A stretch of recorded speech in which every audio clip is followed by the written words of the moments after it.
আগমনের দিনে আমাদের এই জাফরি মুরাকাবা তালিম খানকা শরীফের 14তম প্রতিষ্ঠা বার্ষিকীর দিনে আমি আলোচনা বিষয় নিয়েছি ইবাদত। কি নিয়েছি? ইবাদত। আল্লাহ সুবহানাহু ওয়া তাআলা মহান রব্বুল আলামিন তিনি বলেন, আমি 18,000 মাখলুক সৃষ্টি করেছি, তার মধ্যে 2টি মাখলুক ছাড়া 80,000 আলম সৃষ্টি করেছি। 80,000 আলম 18,000 মাখলুকের মধ্যে আল্লাহ সুবহানাহু ওয়া তাআলা শুধু 2টা জীবকে তিনি হানা নির্বাচনের অধিকার দিয়েছেন। করব বা করব না ইচ্ছা শক্তির অধিকার দিয়েছেন। সেই 2টা জাতি হচ্ছে জিন এবং মানুষ। মহান আল্লাহ সুবহানাহু ওয়া তাআলা কোরআনুল কারীমের সূরা জারিয়াতের আয়াত নম্বর 56 তে তিনি বলেন, আর আমি জিন ও মানুষকে এই জন্য সৃষ্টি করিয়াছি যেন তাহারা আমার ইবাদত করে। অর্থাৎ মহান রব্বুল আলামিন 80,000 আলম, আলম মানে জগৎ, 80,000 জগৎ সৃষ্টি করেছেন। 18,000 মাখলুক, মাখলুক মানে আমরা মানুষ একটা মাখলুক, এমন আল্লাহ 18,000 মাখলুক সৃষ্টি করেছেন। মহান আল্লাহ সুবহানাহু ওয়া তাআলা 18,000 মাখলুকের মধ্যে 2টা মাখলুককে ইবাদতের জন্য সৃষ্টি করেছেন। এখন বলতে পারেন যে অন্য অন্য মাখলুক কি আল্লাহর ইবাদত করে না? 80,000 আলম কি আল্লাহর ইবাদত করে না? অবশ্যই প্রশ্ন আছে। না, কোন 80,000 আলম আল্লাহর ইবাদত করে না। 18,000 মাখলুকের মধ্যে জিন ও ইনসান ছাড়া অন্য মাখলুক আল্লাহর ইবাদত করে না। অন্য মাখলুক জিন এবং ইনসান ছাড়া অন্য মাখলুক আল্লাহর তাসবিহ করে। জিন এবং ইনসান ছাড়া 80,000 আলম আল্লাহর তাসবিহ করে। ফেরেশতা যত নবী রাসূল এসেছেন মানুষ আর জিন ছাড়া সবাই আল্লাহর তাসবিহ করে। গাছপালা, নদ নদী 17,998 মাখলুক আল্লাহর তাসবিহ করে, তারা ইবাদত করে না। আপনাকে আমাকে জানতে হবে আগে ইবাদতটা কি। ইবাদতটা কি আগে জানতে হবে। ইবাদত হচ্ছে এই, আল্লাহ যখন আমাকে ইচ্ছা শক্তি দিয়েছেন, এই ইচ্ছা শক্তি থাকা সত্ত্বেও আমি চেষ্টা করব মহান রব্বুল আলামিনের দিদার পাওয়ার জন্য। ইবাদত হচ্ছে এই, আমি চেষ্টা করব, আমার ইচ্ছা শক্তি আছে অন্যায় করার জন্য, আমার ইচ্ছা শক্তি আছে আল্লাহকে না ডাকার জন্য। আমার ইচ্ছা শক্তি থাকা সত্ত্বেও আমি যে আমার আল্লাহর ইবাদত করতেছি, এটাই হচ্ছে ইবাদত। আমার আল্লাহ বলেন, আমি জিন এবং মানুষকে সৃষ্টি করেছি আমি আল্লাহর ইবাদতের জন্য। সেজন্য আমি আল্লাহর ইবাদতের জন্য। খেয়াল করবেন, আমি বলেছিলাম জিন এবং ইনসান মানুষ ছাড়া আর কোন সৃষ্টি ইবাদত করে না। কোরআনের কথা, কার কথা? কোরআনের কথা। অন্য সকল সৃষ্টি আল্লাহর তাসবিহ করতে থাকে, তারা এক মুহূর্ত আল্লাহর তাসবিহ হইতে গাফিল হয় না। কি হয় না? এক মুহূর্ত তারা তাসবিহ ছাড়ে না, সদা সর্বদা আল্লাহর তাসবিহ জপতে থাকে। মহান রব্বুল আলামিন 2টা সৃষ্টি, তারা তাসবিহ জপা হইতেও গাফিল হয়, ইবাদত হইতেও গাফিল হয়। কিন্তু আমার রাসূল খোদা সাল্লাল্লাহু আলাইহি ওয়াসাল্লাম আমাদের জন্য এত সুন্দর ব্যবস্থা করেছেন। কোরআনে 5 ওয়াক্ত সালাত নাই। আমাদের তরিকত পন্থীরা বলে কোরআনে তো 5 ওয়াক্ত সালাত নাই। আরে ভাই, 5 ওয়াক্ত সালাতের কথা তো বলা হয়েছে না, তুমি যেটাতে বলো আমি সেদিকে যাচ্ছি। কোরআনে বলা হয়েছে সকাল সন্ধ্যা সালাত আদায় করো। কোরআনে বলা হয়েছে সকাল সন্ধ্যা নামাজ আদায় করো। তাহলে সকাল সন্ধ্যা নামাজ আদায় করো।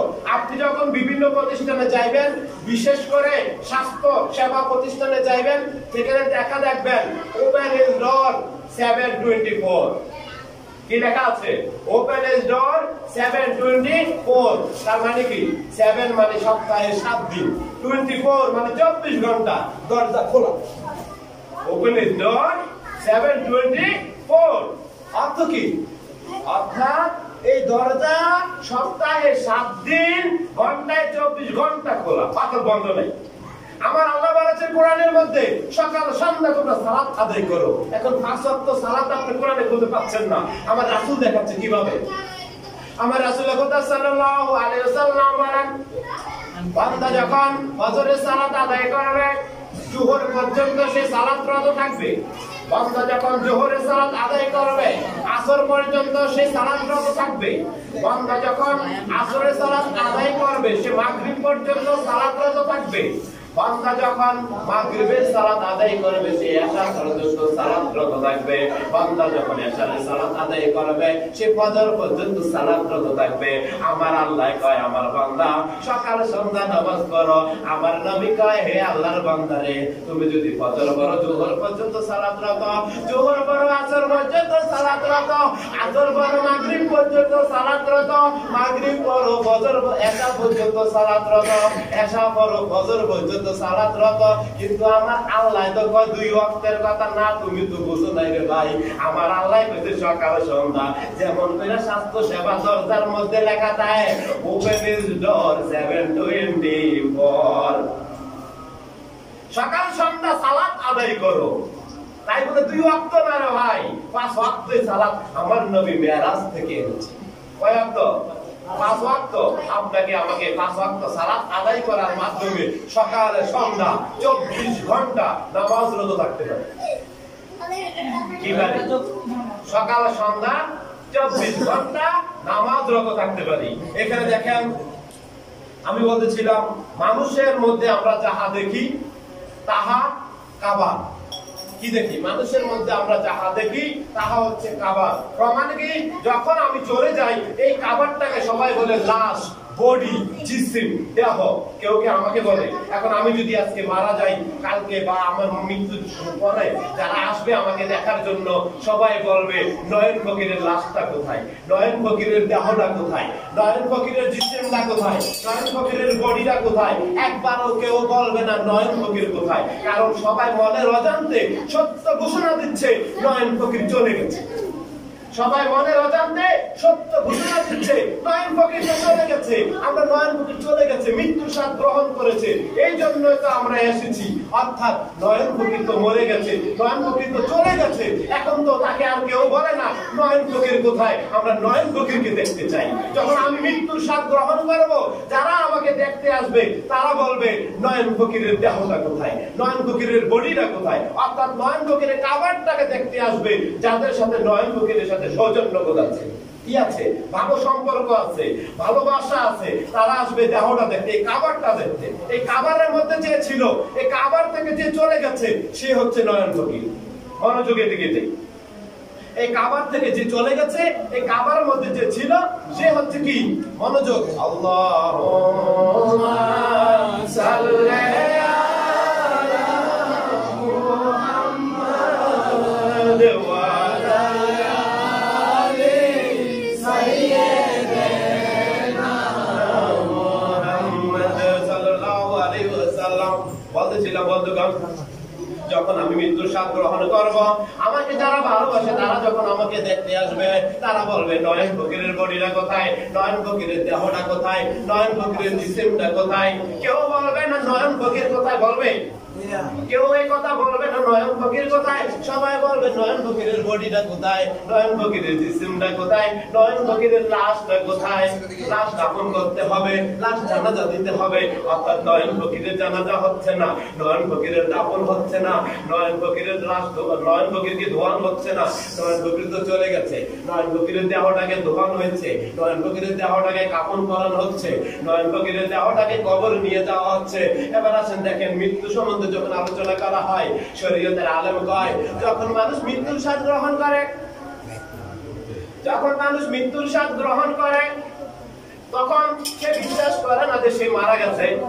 তার লাশ যখন ধোয়া সে বলে না আমি মারা যাইনি। তার লাশ যখন কবরে নেয় তার স্বজনরা যখন কাঁদে সে চিৎকার করে বলে না তোমরা কেঁদো না, আমি মারা যাইনি। শরীয়তের আলেম বলে না? এই দেখেন শরীয়তের আলেম বলে, জানে কিন্তু বুঝে না। আমি এই আমার মধ্যে যে আমি, এই আমিটাকে আমি চিনি না। এই আমিটাকে চিনানোর জন্য, আমিটাকে জানানোর জন্য রাসূল খোদা সাল্লাল্লাহু আলাইহি সাল্লাম তাশরীফ এনেছেন। এই আমিটাকে পরিচয় করিয়ে দেওয়ার জন্য হেরা গুহায় 15.5 বছর ধ্যান সাধনা করেছেন। এই আমিটাকে পরিচয় করিয়ে দেওয়ার জন্য কোরআন দিয়েছেন। এই আমিটাকে পরিচয় করিয়ে দেওয়ার জন্য কোরআন বলতেছেন যালিকাল কিতাবুল লা রাইবা ফীহি হুদাল লিল মুত্তাকিন। কোরআন কইতাছে এই কোরআনের মধ্যে কোনো ভুল নাই। কোরআন কইতাছে আমি নিখুঁত, যে আমাকে অনুসরণ করবে, যে আমার পথ প্রদর্শক হবে, সে কে জেনে নাও, সে হচ্ছে মুত্তাকিন। অর্থাৎ আমি কোরআনের পথ প্রদর্শক হচ্ছে মুত্তাকিন। আমার রাসূলের জন্য যারা অনুসরণ করবে তার সকলের জন্য তো আমার আল্লাহ কো আমার সান্নাকা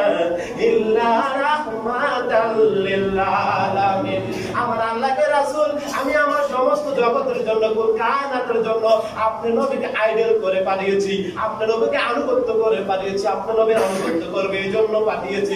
কোরআন বলতেছে যে নবীকে আনুগত্য করবে, নবীর প্রতি ঈমান আনবে, খোদাকে ভয় করবে, মুত্তাকি হবে। কোরআন বলেছে আবার আমি তোমার পথ প্রদর্শক, কিন্তু আমার নবী কয় না আমি তোমাদের সকলের জন্য নবী। আমার নবী কি কয়? আমি তোমাদের সকলের জন্য নবী। কিন্তু কোরআন কয় না আমি কোরআন সকলের জন্য পথ প্রদর্শক না, আমি কোরআন শুধু মুত্তাকির জন্য পথ প্রদর্শক। এই কোরআন বলতেছে তুমি কি করবে জানোনি? ইসলাম অর্থ শান্তি যে বলে সে বোঝে না। যে কয় ইসলাম অর্থ শান্তি সে ওই দেহের মধ্যে থাকে, যে কয় ইসলাম অর্থ শান্তি সে জিসিমের মধ্যে থাকে, যে কয় ইসলাম অর্থ শান্তি সে লাশের মধ্যে থাকে। না, ইসলাম সালাম থেকে আসে নাই, ইসলাম এসেছে সালামুন থেকে। সালামুন অর্থ হচ্ছে আনুগত্য। ইসলাম ধর্ম শান্তির ধর্ম নয়, ইসলাম ধর্ম হচ্ছে আনুগত্যের ধর্ম। যে ইসলাম ধর্মকে শান্তির ধর্ম মানে সে শান্তিতে থাকতে পারবে না। যে ইসলাম ধর্মকে আনুগত্যের ধর্ম মানবে সে আনুগত্য করে শান্তি লাভ করবে। কি করবে? আনুগত্য করার পরে শান্তি। সরাসরি যদি বলেন ইসলাম ধর্ম শান্তির ধর্ম, কখনো আপনার মধ্যে শান্তি আসবে না। যখনই আপনি বলবেন ইসলাম ধর্ম আনুগত্যের ধর্ম, তখনই আপনি শান্তি পাবেন। এই জন্য আমি বলতেছিলাম এখন যদি আপনাকে আমাকে ক্লাসের মধ্যে পরীক্ষা নেওয়া হয়, কি নেওয়া হয়? পরীক্ষা নেওয়া হয়, সেখানে বলবে গরুর রচনাটা লেখো। ছাত্র যদি গভীর থেকে গভীরে যায় তাকে ফেল করানো হবে। কি করানো হবে? ফেল করানো হবে। কারণ আমি বলে দিচ্ছি গরুর রচনা হচ্ছে গরুর মাথা কয়টি? একটি। গরুর রচনা হচ্ছে গরুর পা কয়টি? চারটি। গরুর রচনা হচ্ছে গরুর লেজ কয়টি? একটি। প্রশ্ন করতে পারেন নয়ন গভীর গরুর লেজ বা গরুর রচনা আপনি কেন নিয়ে এসেছেন বোঝানোর জন্য। কারণ ছাত্র যখন গভীরে যাবে শিক্ষক ছাত্রকে ফেল করাবে, কিন্তু ছাত্রের মনোভাব শিক্ষক বোঝার ক্ষমতা নাই। ছাত্রের মনোভাব শিক্ষক বোঝার ক্ষমতা নাই, আপনি ইসলামের আনুগত্যের ইসলামের মনোভাব বুঝবেন কিভাবে? আমার নবী সরকারে দু আলম নূরে মুজাসসাম বলতেছেন দেখো গরুর রচনা এইভাবে করে না, দেখো এইভাবে। তুমি যখন মারা যাও সবাই লাশ কোথায়? অর্থাৎ তুমি দুইজনে মিললে একজন, অর্থাৎ গরুর পা 4টা না গরুর পা 8টা। এখন কি রেজাল্ট ভালো দিব? অর্থাৎ হাস করাবো না বের করাবো? গরুর রচনা যদি লেখি গরুর পা 8টা, গরুর রচনা যদি লেখি গরুর কলা 2টা, গরুর রচনা যদি লেখি গরুর লেজ 2টা। হাকিকতে কিন্তু এটাই সত্য, গরুর কল্লা 2টা, গরুর পা 8টা, গরুর লেজ 2টা। কথা বুঝতে পারছেন? কিন্তু এখন যদি ক্লাসের মধ্যে রচনা লেখে এইভাবে, তাকে ভালো রেজাল্ট দিবে? তাকে 0 দিয়ে দিবে। কি দিয়ে দিবে? 0 দিয়ে দিবে। এই জন্য ছাত্র যখন গভীরে যায় শিক্ষক তখন ছাত্রকে ধরতে পারে না, শিক্ষক তখন ছাত্রের ভাব বুঝে না। এই জন্য ইসলাম ধর্মের যারা আনুগত্য করে তারা শিক্ষা, আপনার ছাত্র জন্ম থেকে মৃত্যু পর্যন্ত তারা ছাত্র, স্টুডেন্ট। আপনাকে জন্ম থেকে মৃত্যু পর্যন্ত স্টুডেন্ট হতে হবে। রাসূলুল্লাহ সাল্লাল্লাহু আলাইহি ওয়াসাল্লাম বলেন শিশু যখন জন্ম নেয় দোলনা তাকে শোয়ানো হয়, দোলনা থেকে পালন পর্যন্ত শিক্ষার সময়। আমরা তো শিক্ষা ছেড়ে দিয়েছি। সর্বপ্রথম যে আয়াত এসেছে ইকরা বিসমি রাব্বিকা, পড়ো তোমার প্রভুর